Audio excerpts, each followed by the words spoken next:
Chapter 4 describes the intangible, formless, and infinite nature of the Tao. The Tao is empty, yet its use is inexhaustible. Oh, how deep it is! It seems to be the source of all things. It blunts sharpness and untangles complexity. It softens the glare and merges with the dust. Oh, how still it is, as if it might exist. I do not know whose child it is, but it seems to precede the emperor. The profound, intangible, and mysterious nature of the Tao. It is like the source of all things, transcending all existence, even before the heavens and emperors.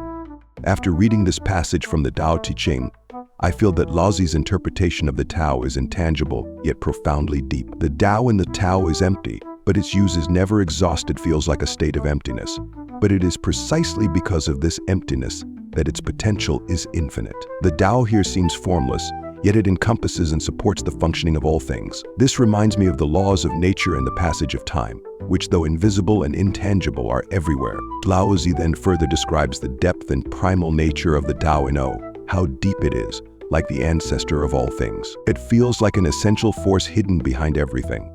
This makes me reflect on how often the complexity and appearances we pursue tend to obscure the essence of things, while Laozi encourages us to return to the most original and simple state. The phrase "blunt its sharpness, untangle its knots" brings a sense of harmonious power. The Tao is not only the source of all creation, but also has the power to resolve conflict and calm everything. This power is not enforced by force, but works naturally to dissolve sharpness and disputes. In modern life, where we often face complex choices and conflicts, Laozi's reminder that we can resolve issues through gentleness brings to mind the wisdom of softness overcoming hardness. The line "blend its light, merge with the dust" is especially poetic. It conjures the image of the Tao's power not being blinding or dazzling, but rather blending with light and the mundane world, peaceful and serene. This makes me think of those who possess true wisdom. They don't flaunt themselves, but rather quietly merge with the world, embodying humility and tranquility. Finally, the phrase "it appears before the emperor" evokes thoughts of the infinite nature of time, as if the Tao has existed between heaven and earth long before humanity, transcending human understanding. This ancient and profound sense of presence conveys a cosmic wisdom that seems to remind us that no matter how times change, there is always an unseen force supporting everything. Reflecting on the Tao leaves me in awe of the vastness of the universe and the smallness of human life, yet it also reassures me that within this vastness, there is an eternal order guiding the development of all things. The comparison of the attitudes of heaven and earth with that of the sage reveals a philosophy of impassiveness and non-action. The indifference of heaven and earth does not hinder their functioning. Rather, it showcases boundless energy through emptiness and movement. Similarly, the sage adopts a calm and impartial attitude when dealing with the people. Heaven and earth are not benevolent. They treat all things as straw dogs. The sage is not benevolent. He treats the people as straw dogs. Between heaven and earth, is it not like a bellows? It is empty yet does not collapse. It moves and produces more. To know much and speak often is exhausting. It is better to remain centered. After reading this passage, I deeply appreciate Laozi's calm observation of the heavens and earth, as well as the philosophy it contains. The phrase "heaven and earth are unkind," treating all things like straw dogs, reveals the indifference of nature, suggesting that nothing holds a special position in the workings of the universe. This makes me reflect on the fragility and transience of life. We often think of our importance in the face of nature, but Laozi reminds us that the laws of heaven and earth are not compassionate, and the truth of existence is often harsh. The following phrase, "the sage is not kind," treating the people like straw dogs, is equally shocking. The sage, as a symbol of wisdom, does not govern with emotion, but rather through impartial principles and natural laws. This may prompt us to consider whether leaders should focus more on rationality than emotion when making decisions, in order to better serve the whole. Between heaven and earth, is it not like a bellows? Uses the bellows as a metaphor to vividly illustrate the relationship between emptiness and fullness in the universe. The emptiness of the bellows allows it to generate power. And this principle applies to human life as well. Maintaining an inner emptiness and openness enables us to find strength and creativity amidst change. Finally, the one who hears much but exhausts themselves is not as good as one who keeps centered. Serves as a profound warning about information overload in modern society. We live in a world full of noise and chaos. Excessive information can lead us to lose our direction, making it more beneficial to maintain inner peace and focus. This realization highlights that true wisdom lies in finding balance within ourselves amid a complex world, returning to essential thoughts and experiences. Overall, This passage conveys a seemingly indifferent yet profoundly deep philosophy of life, prompting us to reflect on how to maintain clarity and tranquility within ourselves amidst a complex society, and to truly understand the meaning and value of life. It explores the durability of heaven and earth and the selfless way of the sage. The importance of selflessness is highlighted, noting that the durability of heaven and earth comes from their existence not for themselves. Through this self-sacrifice, the sage achieves their own fulfillment. Heaven is long-lasting, and earth is enduring. The reason heaven and earth can endure is that they do not live for themselves, thus they can attain longevity. Therefore the sage puts himself last and becomes the foremost. He places himself outside and yet remains. Is it not because he is selfless? Thus he can achieve his own desires. After reading this passage, I deeply grasp Laozi's philosophy on life, nature, and the wisdom of leadership. Heaven endures, and earth lasts not only depicts the permanence of heaven and earth, but also implies a natural law. Durability and eternity stem from a profound selflessness. The phrase, "the reason heaven and earth can endure is that they do not exist for themselves, therefore they can endure," prompts me to reflect on the idea that true longevity does not arise from the pursuit of self-interest, but rather through selfless giving. The existence of heaven and earth is not self-centered. Instead, they provide support and nourishment for all things. This perspective inspires us to realize that by letting go of self-interest in our lives and work, we can achieve deeper and more far-reaching accomplishments. The following phrase, "the sage places himself behind others and is first, puts himself outside, and is preserved," emphasizes the true wisdom of leadership. The sage leads by example, positioning themselves behind the people to earn their respect and trust. This inverted way of thinking overturns many people's understanding of power and status, indicating that achieving one's value through humility and serving others is the path to more enduring success. The final phrase, "is it not because of their selflessness that they can achieve their desires?" highlights the deeper meaning of selflessness. Laozi reveals a seemingly paradoxical truth here. Only through selflessness can one truly fulfill personal desires.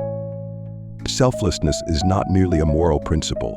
It is also a form of wisdom that guides us to find balance in our relationships with others in the world, achieving a higher level of harmony and satisfaction. This passage makes me reflect on interpersonal relationships and the realization of self-worth in modern society, reminding me to maintain a selfless heart while pursuing personal goals and to live in harmony with those around me and with nature. It elucidates the concept of the highest good, particularly the relationship between the qualities of water and the Tao. The flexibility and non-contentious nature of water serve as a symbol of ideal virtues, guiding people's conduct in life and governance. The highest good is like water. Water benefits all things and does not compete. It dwells in places that others disdain, thus it is close to the Tao. And in dwelling, it is good to be grounded. In heart, it is good to be deep. In association, it is good to be kind. In speech, it is good to be trustworthy. In governance, it is good to be effective. In affairs, it is good to be capable. In action, it is good to be timely. Only by not competing can one avoid blame. After reading this passage, I appreciate Laozi's unique admiration for water and its profound philosophy. The phrase, "the highest good is like water," vividly conveys the gentle yet powerful essence of water. Its nurturing nature, combined with its non-contentious quality, showcases the harmony of nature and reminds us that in our pursuit of goodness, we should learn from water's selflessness and humility. The statement, "water benefits all things without contention and dwells in places that others disdain, thus it is closest to the Tao," points out that true wisdom lies in selfless giving without seeking rewards. Water chooses to flow into the places others avoid, a choice that not only brings it closer to the Tao but also allows it to nourish life. This makes me reflect on whether we can also choose to take on less visible roles in life, influencing others with a selfless attitude. The phrase, "to dwell is to be in a good place. To have a heart is to be a deep well," emphasizes the importance of choosing one's environment and cultivating a profound inner self. A good environment and a deep heart are both foundations for wisdom, reminding us to selectively nurture our inner space in life. In relationships, be kind. In speech, be trustworthy highlights essential qualities in interpersonal relationships. Benevolence and integrity are the cornerstones for establishing good relationships, reflecting Laozi's emphasis on social interactions. This makes me realize the important roles sincerity and kindness play in our social engagements. In governance, practice good management. In affairs, cultivate good abilities showcases the wisdom in governance base and handling affairs. Effective governance and the enhancement of abilities imply the need for practical wisdom in actions to ensure goals are achieved. Finally, in action, be timely. It is precisely because it does not contend that it is without blame provides a profound summary of action. Combining the wisdom of seizing the moment with non-contention allows us to avoid conflicts and misunderstandings in life and work. This wisdom applies not only to governance and management, but also guides us in finding balance in our personal lives. Overall, this passage uses the qualities of water to reveal the deep essence of the highest good, encouraging us to maintain a humble and harmonious attitude while pursuing excellence and to build deeper connections with nature and others. Chapter 9 of the Tao Te Ching explores the importance of moderation and the timely retreat into solitude. It warns against the potential consequences of excessively pursuing material wealth and power, advocating for a humble and natural approach to life. Holding on to excess is not as good as stopping. Sharpening too much cannot be preserved for long. A house full of gold and jade cannot be kept safe. Wealth and honor lead to arrogance, resulting in self-inflicted blame. To achieve success and then withdraw is the way of heaven. After reading this passage, I deeply appreciate Laozi's profound insights on moderation and humility. The phrase "to hold and fill it is not as good as stopping" highlights the dangers of excessive pursuit and accumulation, reminding us to know when and always enough in life. Excessive desires and ambitions not only fail to bring true satisfaction, but may also lead to inner anxiety and unrest. The line "to sharpen excessively is not sustainable" conveys another piece of wisdom. Excessive sharpness and competition can lead to one's own vulnerability. Maintaining a moderate level of sharpness and clarity helps protect our essence and enables us to remain resilient in complex environments. The phrase "a hall full of gold and jade cannot be preserved" prompts me to reflect on the relationship between wealth and security. Material abundance does not equate to safety, rather it can become a burden. This seemingly contradictory view reminds us that true richness lies in inner fulfillment rather than external possessions. Statement wealth and nobility lead to arrogance, which brings self-inflicted trouble, warns of the consequences of pride. Wealth and power often breed complacency and arrogance, which are the roots of failure and suffering. A humble and cautious attitude is crucial for avoiding self-destruction.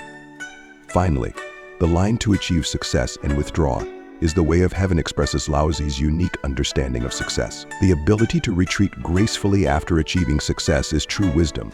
This choice reflects confidence in one's abilities and represents a thoughtful approach to life. It makes me consider how to remain calm and clear-headed in pursuing goals, viewing success as a process rather than an endpoint. Overall, this passage profoundly articulates the importance of moderation, humility, and wisdom in life, encouraging us to maintain inner peace and self-reflection while pursuing material wealth and accomplishments. Chapter 10 of the Tao Te Ching explores the path of inner peace, softness, and governance through non-action. Carrying the spirit and embracing oneness, can one be without separation? Concentrating the breath to achieve softness, can one be like a newborn? Washing away the dark mirror, can one be without blemish? Loving the people and governing the state, can one do so without action? When the heavenly gate opens and closes, can one be as receptive as the female? Understanding everything thoroughly, can one be without knowledge? To give life and nourish, to give birth without possession, to act without reliance, to raise without control, this is called the mysterious virtue. This passage emphasizes inner harmony and the wisdom of non-action, reflecting the Taoist principles of selflessness, softness, and respect for life, embodying the ideal philosophy of governance. After reading this passage, I deeply appreciate Laozi's unique understanding of Wei, non-action, and inner cultivation. The opening line, "Carrying the soul and embracing unity, can one remain separate?" prompts us to reflect on the unity of the spirit and inner connection. To carry the soul and embrace oneness signifies maintaining inner integrity and harmony amidst a chaotic external world, representing a high level of wisdom and practice. Focusing one's breath to achieve softness, can one be like a baby?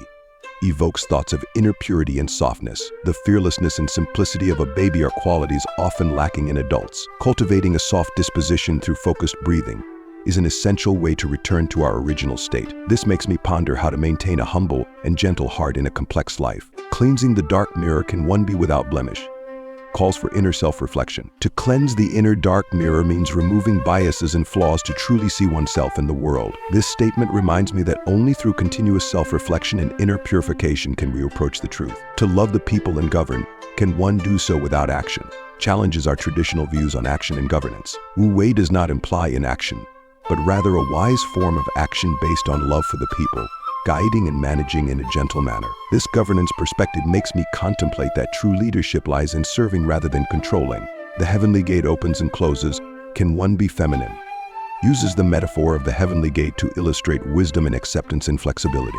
The qualities of motherhood represent not only nurturing and inclusiveness, but also profound understanding and acceptance, encouraging us to face various challenges in life with an open heart. Understanding the four directions, can one be without knowledge, serves as a reminder that while pursuing knowledge and wisdom is important, becoming overly attached to knowledge can burden the heart. Ignorance does not negate learning, but rather calls for maintaining a humble and open attitude to embrace new knowledge. The final line, to give life and nourish, to exist without possession, to act without reliance, to nurture without dominating, this is called profound virtue.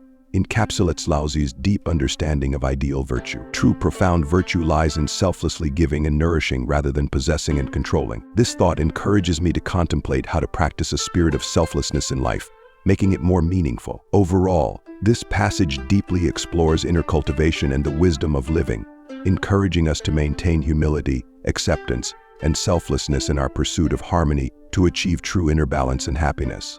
If you're interested in Taoist meditation, the supernatural, and more, follow me. I'll continue to bring you the cosmic energy of ancient meditations.